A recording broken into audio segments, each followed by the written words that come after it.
Assalamualaikum warahmatullahi wabarakatuh. Di sini saya Al-Haris Juwidi Setiawan dengan NIM 22000183226 dari kelas G ingin menyampaikan tentang rangkuman tugas dari pertemuan 1 sampai dengan pertemuan keempat mata kuliah pemrograman web. Langsung saja. Pertemuan 1 yaitu tentang sejarah dan konsep pemrograman web. Tugas yang pertama yaitu di sini mahasiswa diminta untuk bergabung ke dalam WhatsApp grup mata kuliah pemrograman web 2023 dan kemudian diminta untuk mengirim bukti keanggotaan grup. Lanjut, tugas 01B yaitu tugas pemasangan tools agenda atau Google Calendar di smartphone. Di sini mahasiswa diminta untuk menginstal Google Calendar, kemudian memasang reminder sesuai dengan jam matkul. Lanjut, tugas 01C pendaftaran di GitHub. Di sini mahasiswa diminta untuk mendaftar akun GitHub. Di sini saya sudah mendaftar. Ini merupakan halaman profil.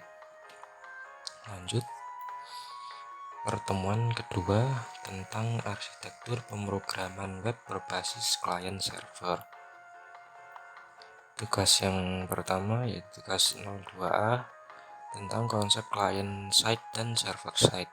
Di sini mahasiswa diminta untuk membuat tabel perbedaan antara client side dan server side.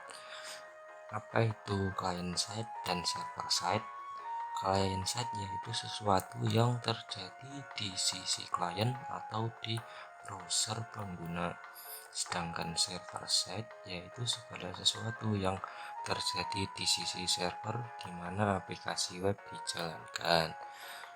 Dan tentunya masih banyak lagi perbedaan antara client side dan server side yang dijelaskan di tabel ini. Langsung saja lanjut ke tugas 02B tentang tools programming web yaitu editor source code. Di sini mahasiswa diminta untuk menginstal aplikasi editor kode. Di sini saya menggunakan Microsoft Visual Studio Code. Kelebihan dan kekurangan dari Visual Studio Code sendiri yaitu kelebihannya yang pertama, text editornya gratis, sudah terinstall plugin EMMET, mudah mengelola extensionnya, mudah untuk dikustomisasi tampilannya, dan sudah terintegrasi dengan Git, sudah mendukung fitur snippet, dan dukungan bahasanya yang beragam. Untuk kekurangannya yaitu performa, mungkin ini kurang ramah untuk komputer dengan spesifikasi yang rendah. Lanjut, tugas 02C tentang web server localhost. Di sini mahasiswa diminta untuk menginstal aplikasi XAMPP. Apa sih kekurangan dan kelebihan XAMPP? Kelebihannya yang pertama bersifat gratis, kapasitasnya mumpuni, keamanan datanya cukup aman, selanjutnya multi platform, dan yang terakhir memiliki kecepatan yang lumayan. Kekurangannya sendiri yaitu tidak cocok untuk menangani data dengan jumlah yang besar, baik untuk menyimpan maupun memproses. Yang kedua yaitu tidak menerapkan konsep teknologi cluster. Tugas yang selanjutnya yaitu tugas 02D. Di sini mahasiswa diminta untuk mendaftarkan atau membuat akun GitLab. Kemudian mahasiswa diminta untuk menginvite dosen. Lanjut, tugas yang selanjutnya tugas 02E, pemasangan Git client di laptop atau editor. Sini mahasiswa diminta untuk menginstal plugin Git di editornya. Sini saya menginstal plugin Git di Microsoft Visual Studio Code.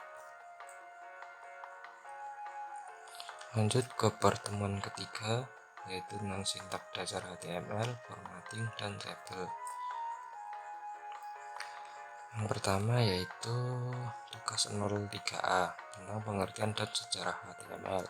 Pengertian HTML, Hypertext Markup Language atau biasa disebut HTML, adalah bahasa markup yang digunakan untuk membuat dan memformat konten halaman web. HTML merupakan dasar dari seluruh website di dunia dan dianggap sebagai bahasa markup yang paling penting dalam pembuatan website. HTML dapat dianalogikan sebagai fondasi awal dalam menyusun kerangka halaman web secara terstruktur. Sejarah HTML. HTML pertama kali dibuat pada tahun 1989 oleh Tim Berners-Lee, seorang insinyur perangkat lunak dan seorang ilmuwan komputer dari Inggris. Pada saat itu Berners-Lee bekerja di CERN, organisasi penelitian fisika di Jenewa, Swiss. Berners-Lee menciptakan HTML sebagai bagian dari sebuah proyek yang bertujuan untuk mengembangkan sistem informasi yang dapat diakses oleh para ilmuwan fisika di seluruh dunia. HTML merupakan bahasa markup yang sederhana dan hanya digunakan untuk memformat teks pada awalnya.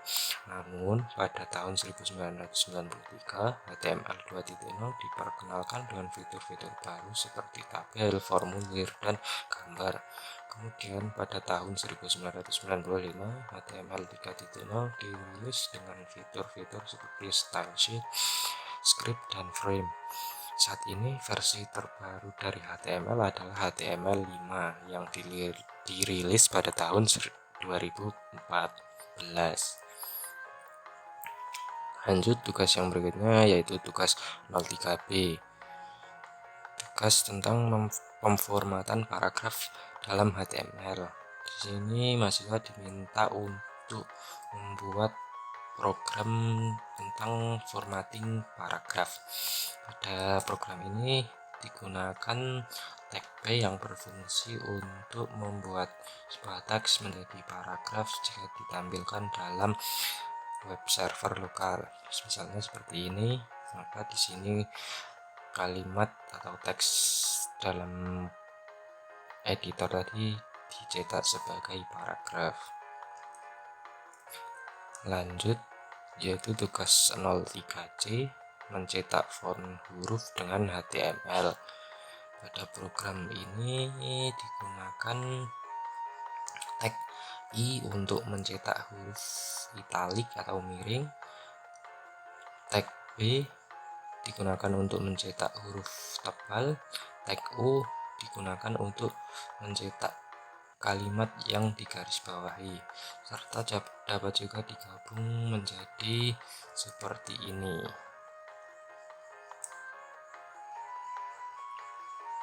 Lanjut ke tugas 03D, teks pangkat atas dan bawah dengan HTML. Pada program ini biasa menggunakan rumus Pythagoras. Di sini langsung saja ke hasilnya. Misalnya seperti ini. Pada rumus Pythagoras ini digunakan tag SUP atau dapat digunakan sebagai perpangkatan. Dan pada rumus kimia ini digunakan tag SUB untuk mencetak huruf 3 kecil. Lanjut ke tugas 03E, yaitu tag ganti baris. Pada program ini digunakan tag BR untuk memutus atau mengganti baris pada sebuah kalimat. Misalnya pada kalimat ini dicetak pada baris pertama. Pada editor, setelah kata pertama cantumkan tag BR, maka otomatis kalimat di belakang tag BR akan ditampilkan pada baris terpisah. Lanjut ke tugas 30F, tag font di HTML. Pada program ini terdapat beberapa atribut font. Misalnya pada baris 3 baris pertama, tag font digunakan untuk mengganti font. Kemudian pada baris berikutnya, font color digunakan untuk mengganti warna kalimat. Selanjutnya, tag font digunakan untuk mengukur ukuran kalimat, seperti misalnya ini.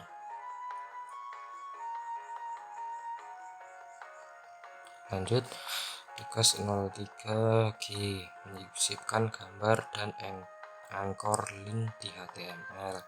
Pada program ini digunakan tag img src untuk menginput atau untuk menyisipkan gambar dari direktori lokal atau dari file. Dapat juga diatur ketinggian dan lebarnya. img src juga dapat memanggil gambar menggunakan link.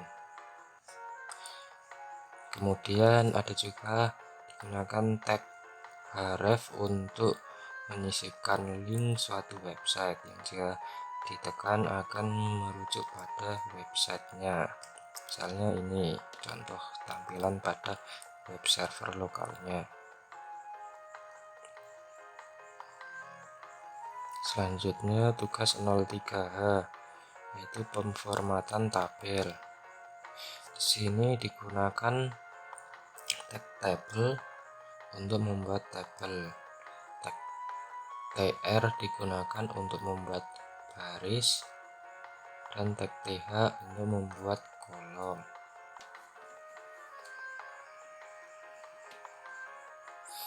Seperti ini tampilan pada web server lokalnya.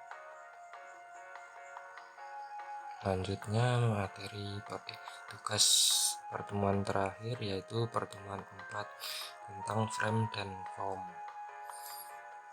Tugas ke 04, form dan div.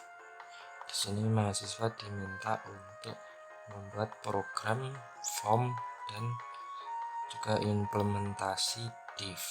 Misalnya di sini dalam bagian body terdapat header yang dibungkus menggunakan tag div untuk mengatur align untuk menjadi di tengah. Pada bagian formnya juga terdapat tag div untuk mengatur align juga. Maka hasilnya akan seperti ini jika ditampilkan pada web server lokal.